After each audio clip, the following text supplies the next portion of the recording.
So as someone who ended up spending the vast majority of his academic studies in antiquity, there's something about Roman politics that's always stuck out to me. Something that sits at this really interesting intersection of government, class, and what we could call the crowd.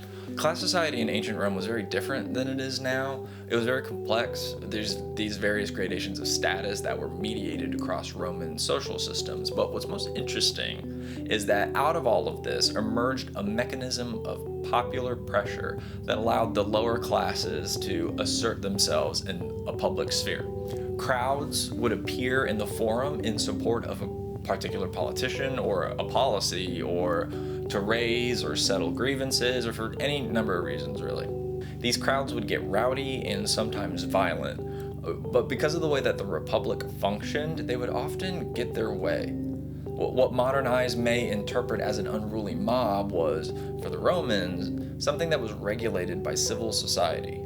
The crowd had a role to play in politics. What's most significant here is not some proto-revolutionary, pre-capitalist formation in ancient Rome. What's most interesting is this continuum of various modes of direct action that sit atop the history of the crowd. That while these modes of direct action from organized and disorganized crowds maybe didn't always work out, quite often, a crowd with demands got the goods.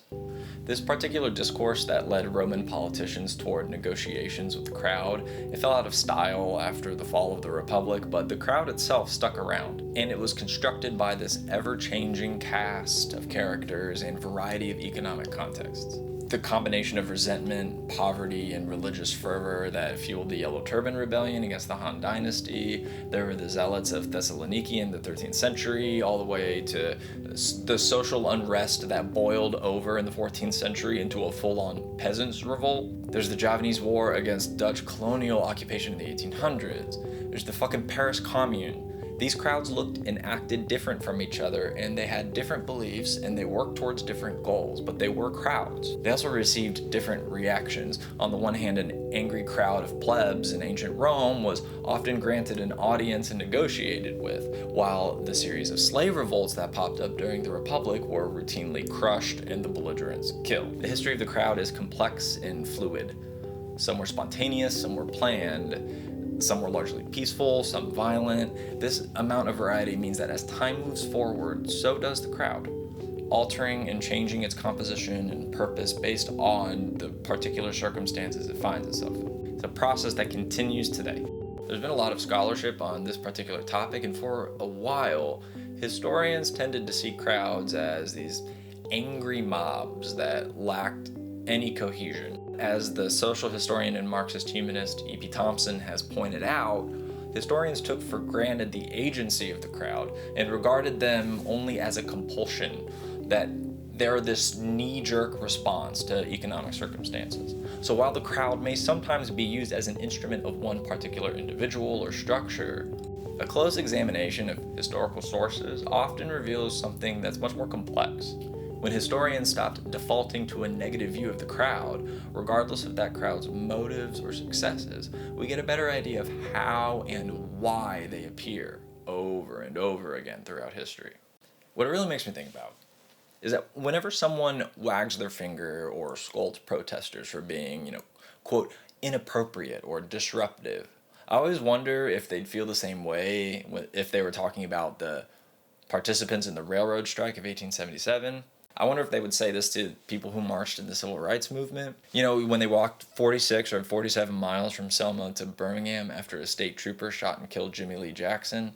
Would they say it to the slaves in the Haitian Revolution, whose revolt spurred on the abolition of slavery in Europe? Would they say it to the miners in West Virginia who decided that they were done with receiving wages in company scrip for performing the most dangerous work in the country? The crowd, whether noble or sinister, is not formed in isolation from history. History is woven into its fabric. Basically, if someone understands all of this and still clutches their pearls when they see crowds of protesters, then maybe it's not the crowd they have a problem with. Maybe it's what they're saying.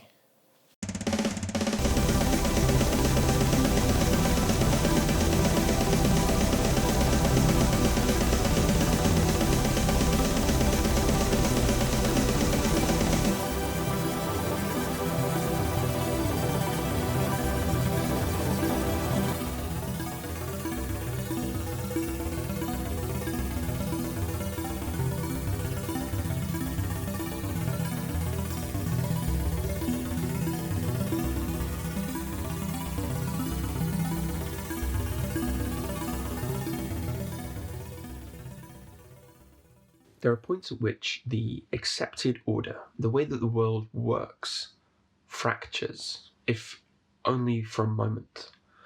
It can happen on a national or even international scale, but it can be small, localized around a community, a place of work, or maybe even just a few people.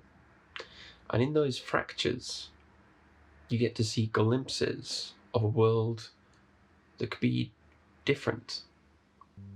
Anyone who's been involved in organising in any capacity will be able to tell you so many cool stories of moments like this, that giddy, vertiginous thrill when you realise that the world could be changed for the better, that when we organise, we're powerful, and we can win. The key word here is we.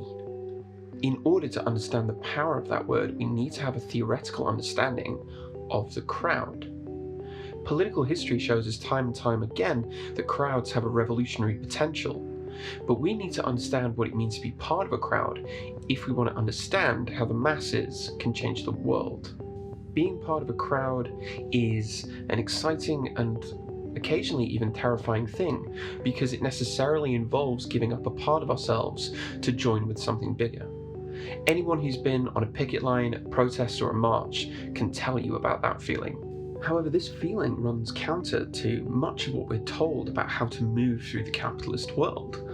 I decide what I want to do, what I choose to do. In joining with the crowd, you have to put aside that limited, narrow conception of autonomy to find the radical potential of the masses. But there's a tension here between individual autonomy and collective action.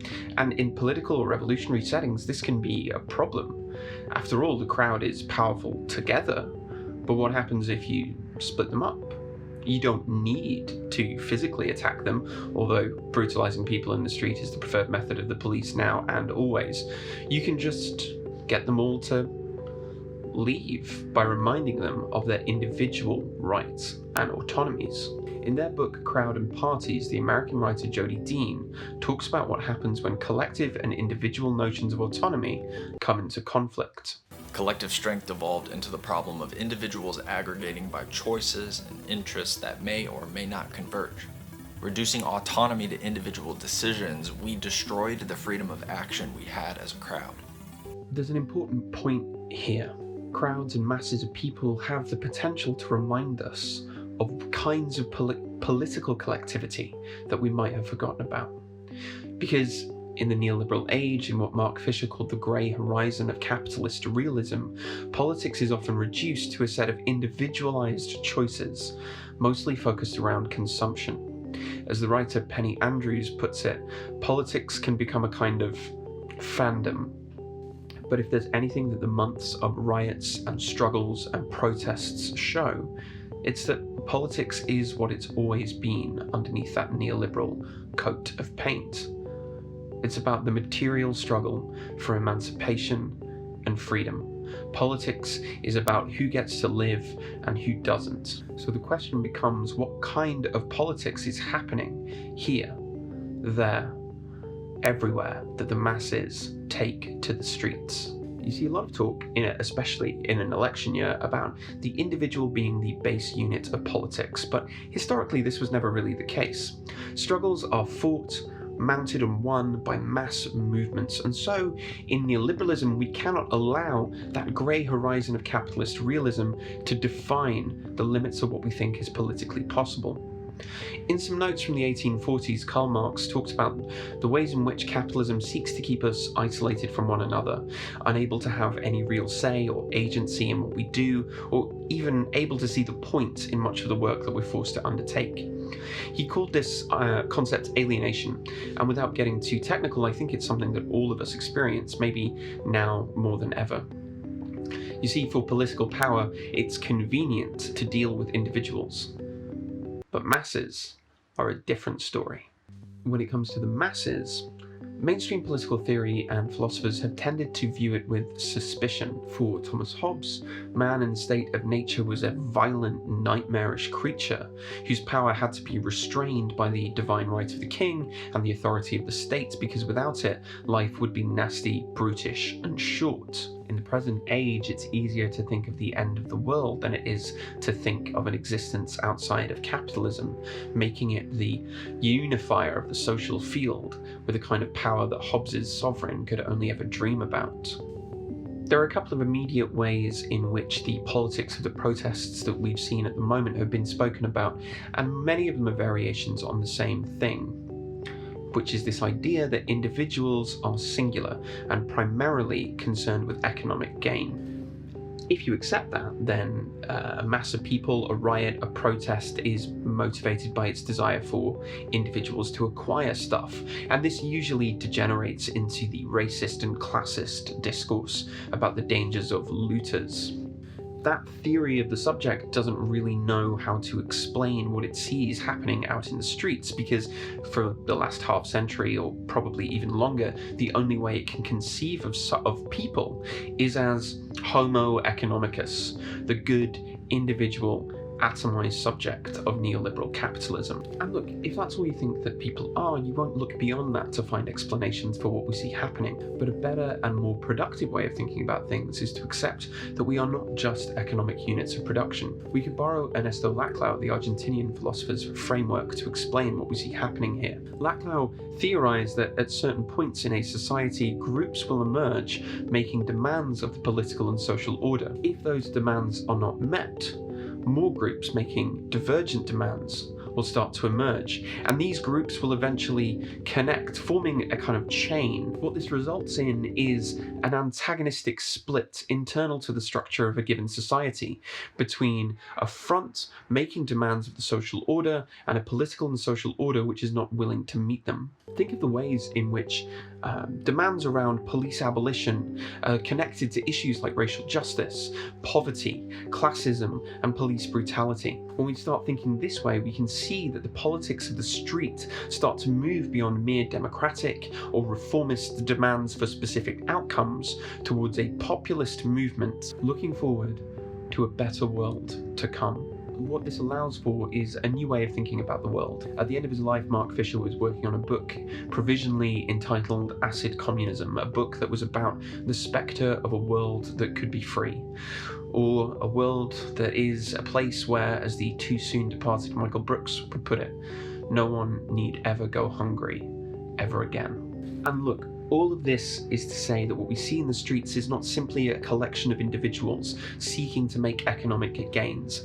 and perhaps even Laclau's description of that chain of antagonistic demands joining together into a populist movement doesn't go far enough. What we see there in the streets is the possibility of a world that does not yet exist, but it could be brought into being by the masses of people in the streets fighting to make it real.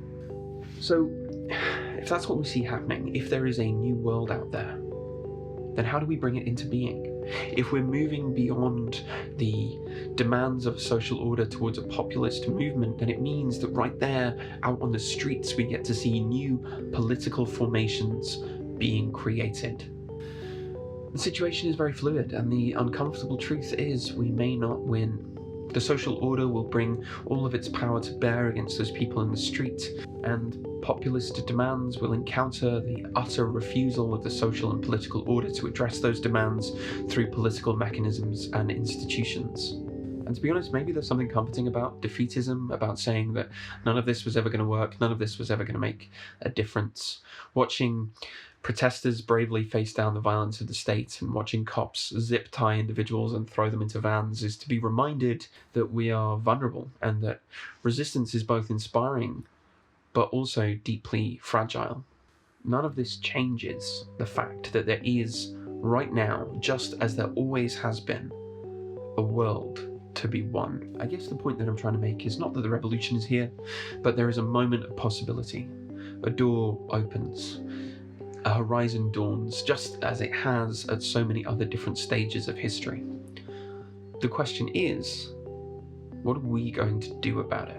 Do we watch and allow the violence of capital to be another spectacle fed back into the ongoing discourse machine of contemporary capitalist culture? Or do we get involved? There's a famous old picture from the IWW, affectionately known as the Wobblies, who back in the 1910s and 1920s, had artists and propagandists basically making 1920s era shitpost memes. There's a famous one, which is a whole group of people, anarchists, trade unionists, socialists, standing and staring at the sky, all of them pointing upwards at something they can see. Next to them is a working man from a factory, pointing at the factory and screaming at them, "Organize." It's good advice. We could stand staring, or we can organize, get involved, build structures and institutions that mean that politics will build towards not just a demand or even a chain of demands, but the articulation of a mass movement's political power. Some people who watch this might think about the riots, well, that's all very well and good, but why don't they run for office? Why don't they seek legislative solutions to all of the problems that they seem to be responding to?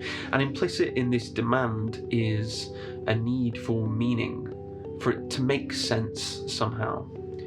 But what if meaning doesn't emerge from these top-down solutions, but emerges from the masses, from the streets, and from the moment of revolt? The American political philosopher Richard Gilman Opalsky addresses this complaint like this. We must not strive to make sense according to the logic of capital. If we follow that logic, we can only hope to make sense by presenting measurable results for every action, like citing a policy change in exchange for a protest. The social and political sciences love to measure efficacy that way, such that the current black-led revolt could only prove its worth if it changes laws. In order to become legible, in order to become sensible, we have to make sense to a cable news anchor who wants us to tell them what we want Trump to do about it. It is better to confuse than to satisfy such logic. We have to consider what happens to people, and especially to young people, when they participate in a revolt. Hope can be scarce, and for good reasons. Not only because of capitalist insecurity, but also because of pandemics and ecological catastrophe, among other things. Nobody thinks they will end racism by burning a cop car, but people are changed by the experience of revolt. Listen to what they say. They're fed up and fighting back.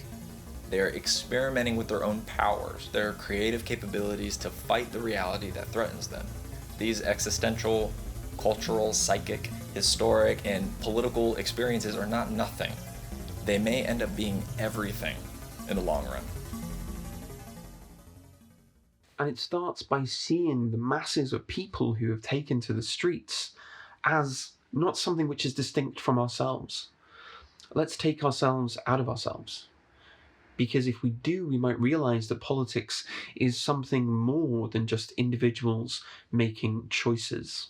We need to get past this idea of the individual as being the building block of politics and start thinking in terms of institutions, crowds, masses, moving from the isolated subject to the mass line.